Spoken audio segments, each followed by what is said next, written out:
Pascal Pro a été en train... Attends, quoi? Pascal Pro a été surpris en train de se curer le nez et de déguster sa crotte de nez. What the fuck? Ah, ça dégoûte, wesh. C'est quoi ça? Peut-être que ces règles qui ont pu être adaptées hier ne le sont plus aujourd'hui. En tout état de cause, je crois que beaucoup de Français ne comprennent pas cette décision. Et moi, aujourd'hui, si je dois être très honnête, je ne sais pas leur expliquer. C'est intéressant parce que Maud Bréjon... Ah ouais, c'est très... Ah ouais, c'est très particulier quand même, hein. C'est Pascal Pro, hein. Eh bah putain, déjà que le personnage à l'extérieur, il est dégueulasse, alors à l'intérieur, mon gars, putain, s'il se comporte comme ça en off, il doit peut-être manger son caca, peut-être, on sait pas, hein, on sait pas. Il l'a dégusté comme si c'était du homard, je te jure. Ouh là là, c'est quoi cette merde? Avec une IA?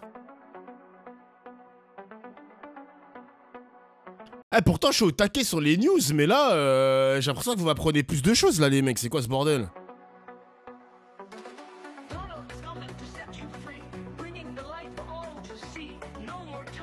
Oh, Elon Musk.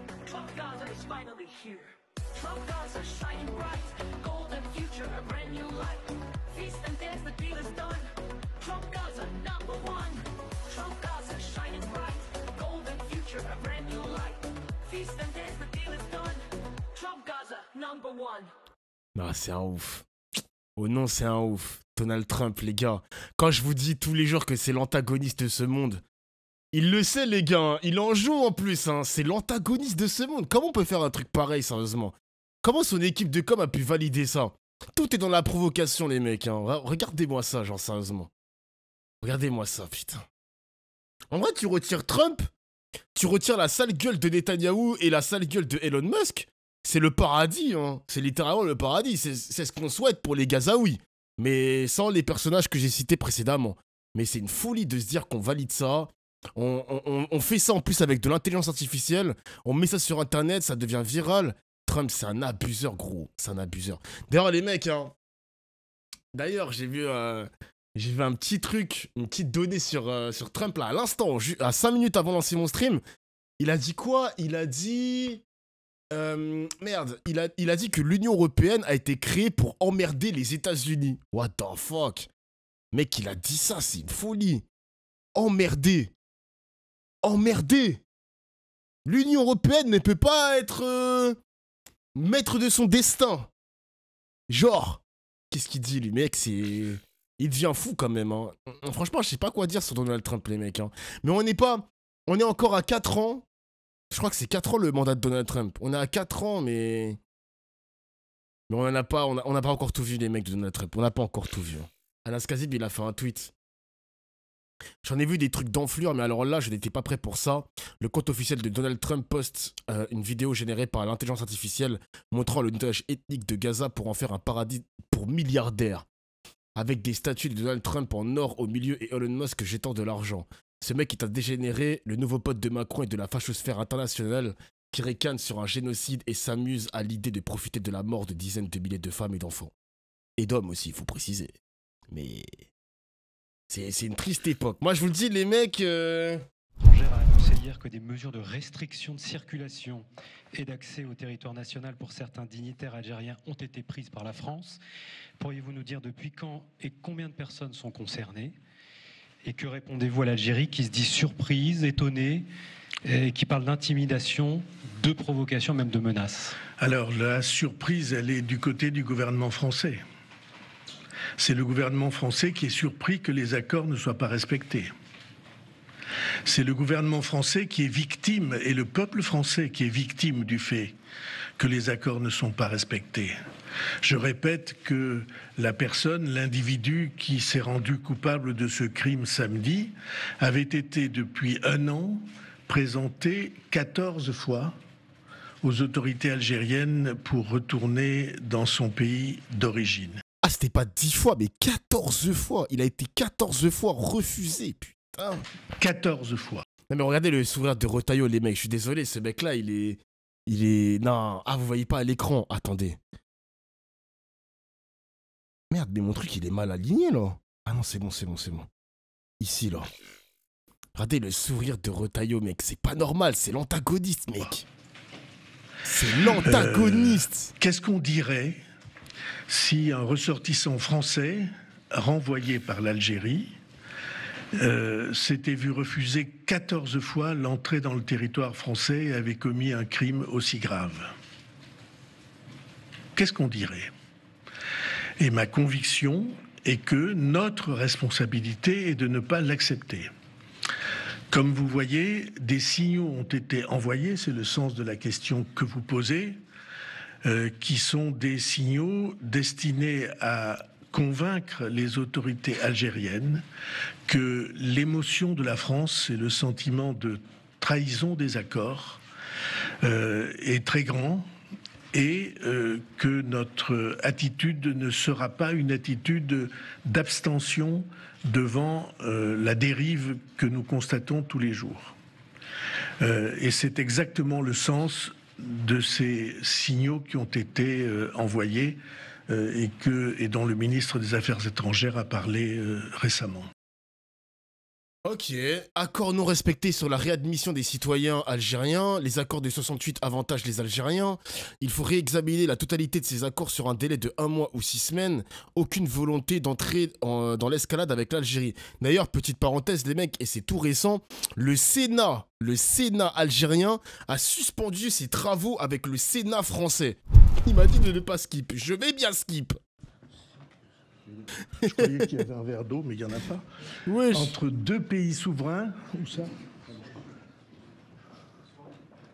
À la gorge gratte, hein.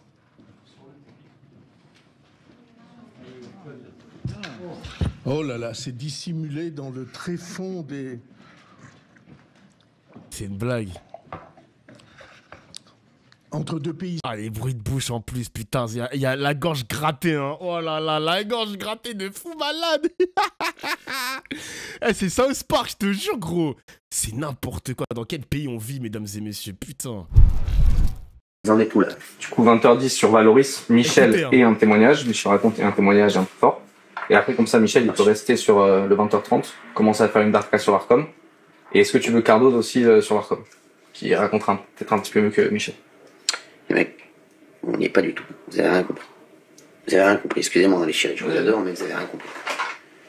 18h10. Ouais. Les chroniqueurs. Ça va être... Ok. 18h. Après, 18h50. Maxime Guény. Ouais. Ouais, d'accord. 19-10, un jeu d'actu. C'est quoi le jeu? Bah, ils sont en train de le faire. D'accord, bien, je veux vite. Merci. Avec les infos, je veux les infos qu'il y a dedans. Info, bah, je peux te le dire, monsieur. Philippe Catherine entièrement nu sur France Inter, 2 poids 2 mesures par rapport à nous, tout ça. Non, mais non. Tu veux pas être C'est nul, tout le monde, personne ne le connaît. Ouais, mais t'as l'image, il est à point. Hein. Ouais. Tu veux aller sur Guillaume Meurice qui arrive à Radio Nova, malgré après toutes les polémiques et tout? On s'en fout, faire de la pub, on s'en fout. Les mecs, On s'en fout, il faut des infos, les mecs, là, c'est quoi ça? Les mecs, vous êtes trop sur des petites infos. Vous avez pas compris que je veux des grosses infos dès le début. Dès le début. Ok? Mais non, les mecs, il y a des trucs hyper intéressants. Il y a le truc sur les fleurs, là, qu'on m'a dit, là, hier. Les fleurs, j'ai pas vu. Putain, les mecs, ils vont changer le nom des fleurs. J'ai pas vu ça. Je suis rigolé, vous êtes pas bons sur les infos, les mecs, là. Les mecs, ça, c'est imparable. Les mecs, c'est quoi, Il est tellement toxique, hein, c'est vraiment abusé. Et je regarde les commentaires, ça a l'air agréable de bosser avec Cyril. On n'ose même pas imaginer comment il se comporte quand il n'y a pas de caméra. Aïe, aïe, aïe. Ah, le visage de la haine, les mecs. Putain, ça me tabasse, sérieusement. Le bus de l'avenir. Jordan Florentin est avec nous, le journaliste de Frontières Média, qui est là. Et c'est vrai que vous avez fait une caméra cachée pour aller à l'Arcom, pour savoir ce qu'il pensait de la décision qui a été prise. Et alors, vous avez décidé aussi de vous rendre devant le siège pour avoir des réponses à ce sujet. Regardez ces lunaires, personne ne veut répondre. Regardez. Excusez-moi, vous travaillez à l'Arcom? Ouais. Bah, vous venez de sortir de l'immeuble. Ouais, ça veut rien dire. Ah bon? Bah oui. Il y a de l'Arcom ici, non? Tout ça. Non. Bon, vous n'êtes pas sans savoir que vos collègues, dans un déjeuner, se sont félicités de la suppression de C8 et du fait que Cyril Hanouna ait perdu sa chaîne, non? Vous avez entendu ces affaires? Pas du tout. La fin de C8, vous en pensez quoi? Au niveau de... Je travaille pas ici. Et vous pensez quoi de la fin de C8? Je veux savoir ce que vous pensez des propos de vos collègues dans un déjeuner qui ont dit avoir fait le job en virant Cyril Hanouna. Vous voulez pas nous répondre? Ça en dit long un petit peu, non? Non, je voulais simplement donner votre réaction sur les propos de vos collègues lors d'un déjeuner qui se sont félicités. On n'est pas habilité à prendre parole. Non, simplement pour avoir votre réaction sur les propos de vos collègues lors d'un déjeuner qui ont... C'est une fake news. Ah. Non. Alors non, c'est pas une fake news. Hein. On n'a pas le. Les collègues qui étaient là-bas sont extrêmement sérieux. Moi, je sens que c'est une fake news, les mecs. Hein. Le gars en question, le Jules Torres, là, le journaliste d'Europe 1, a dit qu'il allait apporter des preuves. On les attend encore, les preuves. Hein. Moi, je les attends. Hein. Où sont les preuves? Donc, on aura les images, j'espère, avant demain, sinon plus tard. Mais sachez que, voilà, c'est pas du tout une fake news. Mais c'est vrai que, vous savez quoi? Maintenant, c'est vrai que les gens ont honte de travailler à l'Arcom. Hein. C'est un truc de fou. C'est devenu. Jordan, c'est. Mais il prend le problème à l'envers. Vous vous rendez compte de ce qu'il a dit? Il a dit que les gens ont honte de travailler à l'Arcom. Ils ont juste pas envie de répondre aux questions du journaliste, en fait. Il est fou, quoi, Cyril Hanouna? Ils sont gênés de répondre à des fils de pute de frontières, c'est tout. Et c'est fou. C'est dingue. Non, mais alors, j'adore le mec avec le bug Arcom. C'est très drôle parce que figurez-vous que moi sur place, je me rends même pas compte qu'il a un mug Arcom en plus. Non, je crois en sa bonne foi, comme je crois en la bonne foi de Charlotte Dornelas, que je n'imagine pas mentir un seul instant. Charlotte Dornelas, je la vois pas mentir un instant. Ni mon ami Jules Torres. Voilà, donc je vous dis jamais de la vie. On sent dans cette vidéo qu'ils sont extrêmement gênés à l'idée de nous répondre sur les propos de leurs collègues qui auraient tenu. Ça doit les mettre mal aussi. Hein.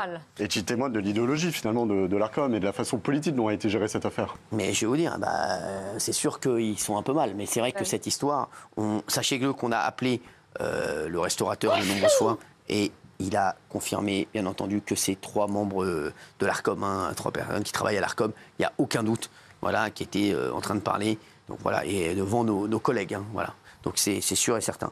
Voilà. Jordan, franchement, qu'est-ce que vous pensez de cette décision, vous?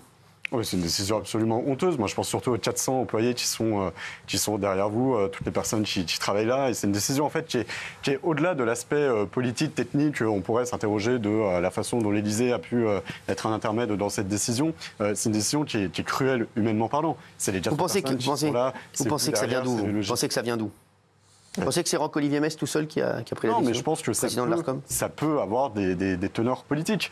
Quand vous savez qu'à l'Arcom, on a pondu un rapport il y a quelques mois sur les questions de diversité, d'inclusivité, de wokisme au sein de l'Arcom, on sait qu'il y a de l'idéologie au sein de l'Arcom. Maintenant, est-ce que cette décision, elle est politique? Ce sera charge à eux de démontrer l'inverse. Mais c'est absolument lunaire. Et puis sur le fait que Frontières se rende sur place, c'est aussi notre rôle, hein, c'est notre job, c'est notre devoir d'informer. Au-delà du droit d'informer, c'est notre devoir d'informer. Les Français payent des impôts pour tout ça, pour ces fonctionnaires qui ne sont pas élus d'ailleurs, je le rappelle.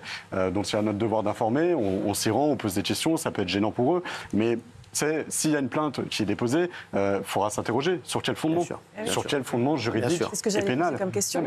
C'est-à-dire, moi j'attends. Sur aucun fondement, sinon l'ISUC elle aurait des plaintes toutes les semaines. Mais bien sûr, mais il y a une jurisprudence. Je veux dire, on n'est pas le premier média à faire ça, et on sait que si on ne fait pas ça, on ne peut pas obtenir les réponses. Voilà, et Frontières, par exemple, si on n'était pas allé sur toute sa campagne de Villeneuve-Saint-Georges, il n'y aurait pas eu des médias comme le nôtre, on n'aurait pas su qu'il y avait un programme sur la liste de Louis Boyard.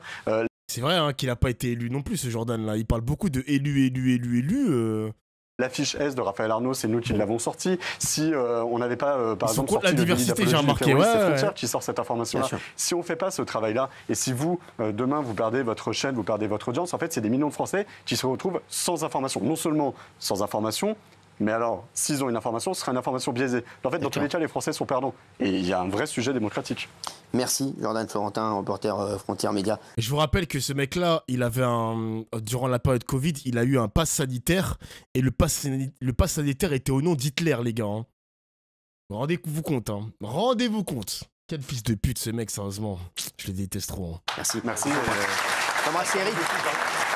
Vous saluez, le nom de son pass sanitaire, Hitler. Saluez Eric Tegner de ma part. Hein. On le saluera. Mais il vous soutient énormément. Et tout je sais, c'est pour ça. Et franchement, merci à eux et vous le saluez de ma part. Merci beaucoup. Éric Ciotti veut fermer l'Arcom, lui, plutôt que de fermer C8. Regardez ce qu'il a dit sur CNews. Il est bon, ce Éric Ciotti. Regardez. C'est une décision politique. Vous savez, moi, j'aimerais qu'on ferme l'Arcom plutôt que fermer C8. Ça fait partie de ces institutions politisées qui ne servent à rien sauf être des courroies de transmission de volonté politique. Cette décision, elle est scandaleuse. C8, c'était la chaîne de la TNT. Putain, le mec, 10 minutes plus tôt, il voulait saisir l'Arcom pour sanctionner Jean-Michel Apathy. 10 minutes après, il faut fermer l'Arcom. Ces mecs-là, vraiment... C'est news la plus populaire, vraiment, la plus suivie, aimée des Français. Et on prive des millions de Français de leur chaîne préférée parce qu'un petit cénacle a obéi à des instructions politiques pour sanctionner un groupe de médias, parce qu'il est considéré comme mal pensant. Voilà, c'est le problème français. On a une petite caste qui dit aux Français ce qu'ils doivent regarder, ce qu'ils doivent penser. Quand on ferme une chaîne de télé, on n'est plus vraiment dans une démocratie. Ah ouais, ça applaudit, hein.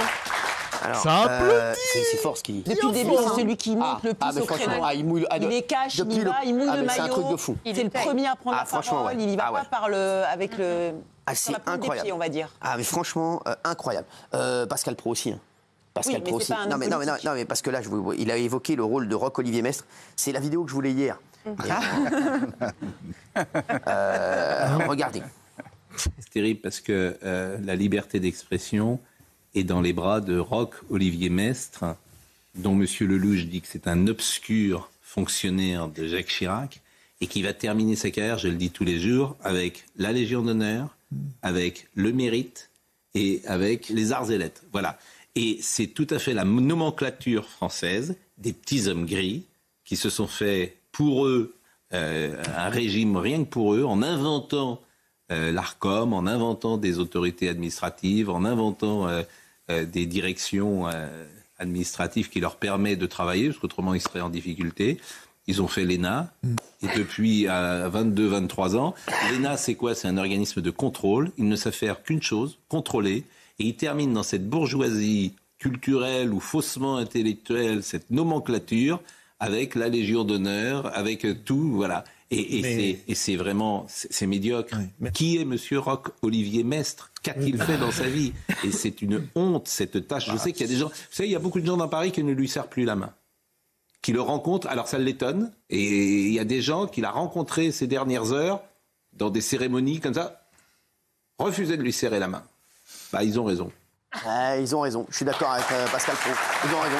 Les gars, je suis content parce que putain, la gauche qui ne prend même plus des balles de TPMP et même de CNews, on est un peu tranquille pour l'instant, les mecs. Je ne sais pas ça va durer combien de temps.